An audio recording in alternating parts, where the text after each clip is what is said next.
This episode is brought to you by Voco Hotels by IHG, where you should prepare to be charmed. From Chicago to Myrtle Beach to Saranac Lake, each Voco in the U.S. has its own local flavor and unique detail. Our hosts welcome you with little extras, and you'll find rooms for catching up on me time and full-service bars and restaurants that are perfect for us time. Come on in and live the Voco life and book your next stay at vocohotels.com. VOCO hotels.com.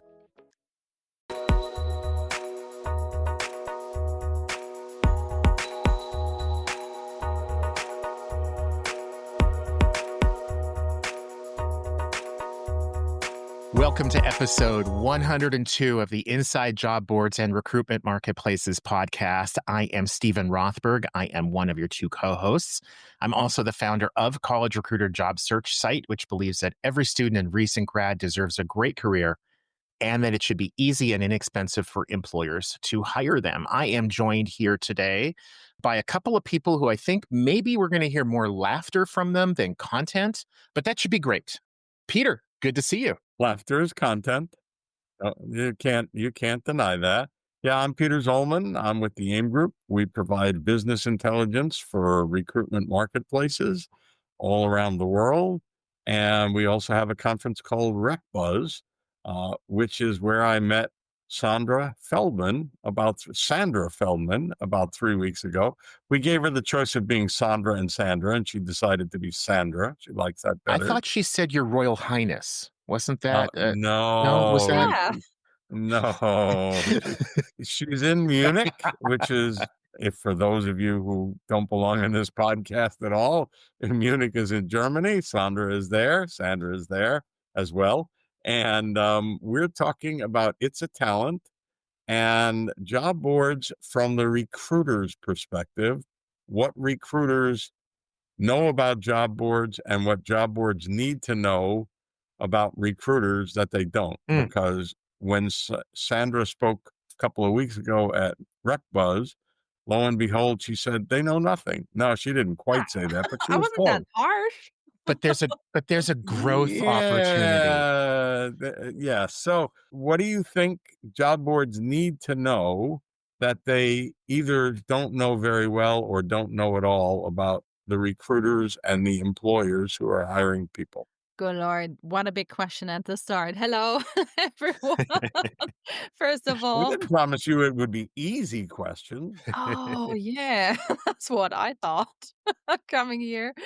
Oh God, I think there's a lot of knowledge that is missing, to be honest, that job boards could learn. First of all, they all talk about matching. That's what I learned. They all talk about the perfect match and how they gonna match people with each other, or with employers.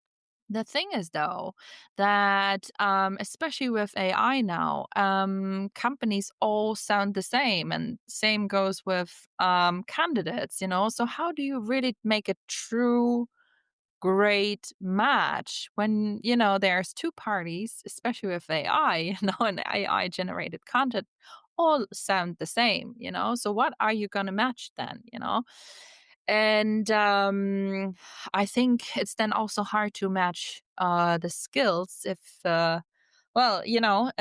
if you can you can write anything in your CV, basically. How you gonna know if that person really has the right skills? That is one thing that I noticed, that there is a mismatch. Plus, the thing is that I noticed that everything is becoming more niche, and also we as recruiters or talent people want to know, it's great that you match people, but do you also have experience in my special sphere, and that might be really niche markets.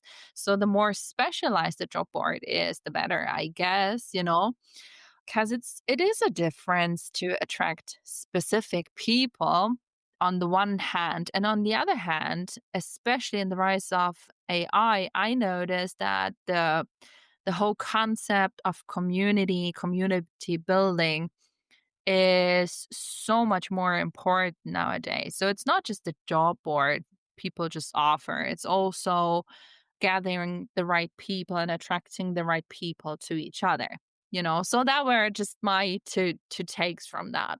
Interesting. So one of the reasons I was really happy when Peter suggested that you come on as our guest was because we have a lot of guests that are great. They're vendors, they're job board people, whatever.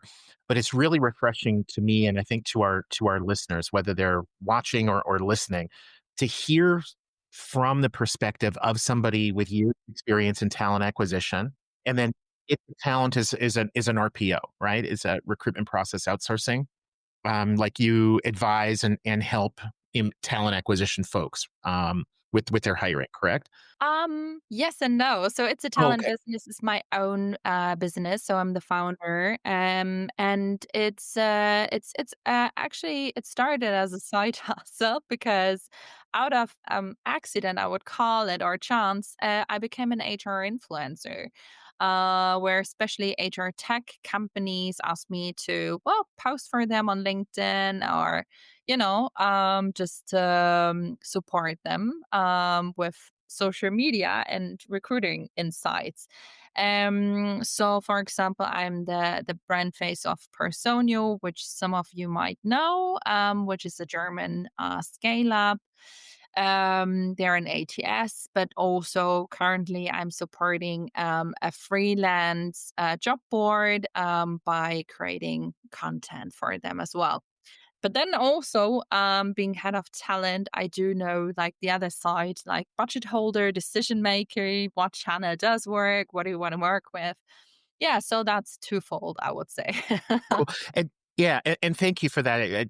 I I definitely knew you sort of like for the from the TA side. I'm glad you added that additional information. That's fantastic. The where I was going with it is that I think that a lot of people in our industry think that when a candidate comes to a job board and applies, that that's the biggest part of the hiring process. Yes, the recruiters get, the 50 applications and have to narrow that down to 3, and then the hiring manager picks one, but all of that is really easy and fast.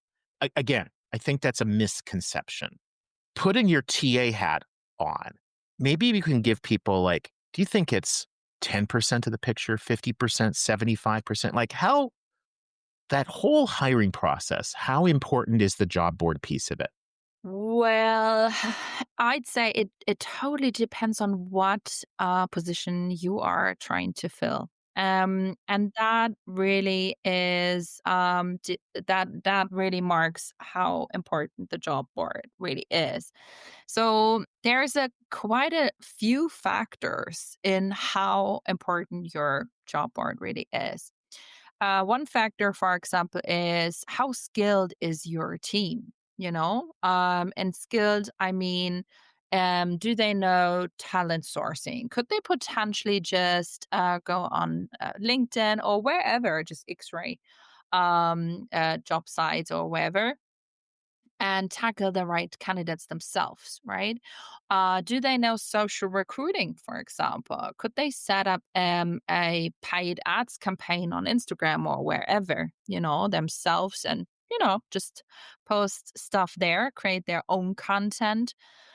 So that's actually a factor because less skilled teams really rely heavily on the post and pray sort of, approach. Um, but also it depends on what sort of position you're trying to fill. Is it maybe a high volume position or low volume? That always, really reflects on what route to go, because if you have, let's say, a high volume, a low entry bar position, then definitely posting a job is the better choice. But then also maybe it's highly specialized and you have a highly specialized niche job board. That could also be a match, Um, so those things really reflect on how you make your choice. Then also, how many capacities do you have, and how many applications do you expect? can your team even handle all this volume? This is why I'm also a little bit wary about the whole or one click Yeah. application sort of things. It can make sense, especially when have blue collar positions, and you just want to make it super easy for them to apply. But especially on LinkedIn, I'm not so sure this is the way to go, because sometimes people even forget that they applied, and just hit like, okay, that, scrolling through or just, roughly scanning the job ad. That sounds fine. I'm just going to hit reply. So there's a lot of different factors and not one way to go. And I think that's just one opportunity or choice you can make. Just go with a job board. And traditionally, it was the choice. But nowadays, you have so many more options, especially if you have a great skilled team around you and you can produce everything yourself. Looking for the inside scoop on payroll? Whether you're a payroll pro or just curious about your paycheck, we've got two podcasts you cannot miss. It's About Payroll delivers the latest trends for payroll pros, and It's About Your Paycheck is here for employees, breaking down pay and rights in simple terms. Two great shows, two great hosts, and endless insights to keep you informed and empowered. Subscribe now and elevate your payroll knowledge. Brought to you by Work Defined, where payroll meets people. What would a talent acquisition podcast be without mention of AI, right? The lightning bolt would have struck one or the other or both of us if I didn't bring up AI. So there's AI for content creation, there's AI for searching, there's AI for matching. What do you see as the importance? And we're probably just about out of time, so I'll give you 1 minute to tell us, what do you see as the importance of AI, the value and the detracting aspects, the negatives? Hmm. Fire away. Uh, well, it's a big discussion around that. Should you even use AI when you apply somewhere, or should you also use AI if you post something somewhere? Uh, it's a tricky question, because sometimes I feel like it helps us to become a better us, better versions of ourselves. But I think it should go back to basics, where people just to type themselves and be very authentic. I hope AI helps us to become more human. That's my stance on it. However, it's inevitable, I guess. And this is why a lot of job boards also know, or no, a lot of recruiters now, when they request a cover letter, and they instead ask for a video, so they really get to see the real you. I mean, let's face it, even before AI, all the cover letters sounded the same, so a lot of recruiters wouldn't even read it. So maybe the video format would help. Of course, there's AI and video too. Speaking of AI and video, Stephen, you want to wrap up? Well, Sandra, that's been awesome. Looking forward to getting to meet you at some point in real life. I'm a little bit envious that Peter got to do that I guess it was in April in Vienna at RecBuzz.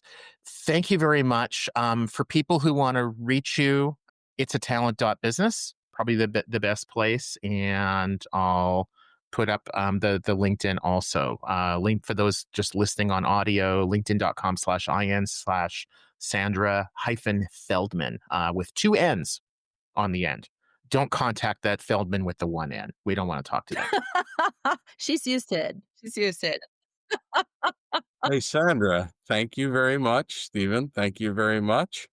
Thank you. And we've used up our time once again. Yeah. All right. Cheers, all. This episode is brought to you by LifeLock. It's Cybersecurity Awareness Month, and LifeLock has tips to protect your identity. Use strong passwords, set up multi-factor authentication, report phishing, and update the software on your devices. And for comprehensive identity protection, let LifeLock alert you to suspicious uses of your personal information. LifeLock also fixes identity theft, guaranteed or your money back. Stay smart, safe, and protected with a 30-day free trial at LifeLock.com/podcast. Terms apply. You know the words that dominate our news cycle. Private equity keeps inventing generative artificial intelligence. Tax on home. America's chip war by market volatility. Bets on Fed rate cuts. But do you truly understand how they impact your world and your wallet? In a world that skims the what, understand the why. Because context changes everything. Subscribe to learn more at Bloomberg.com, the global benchmark for business news.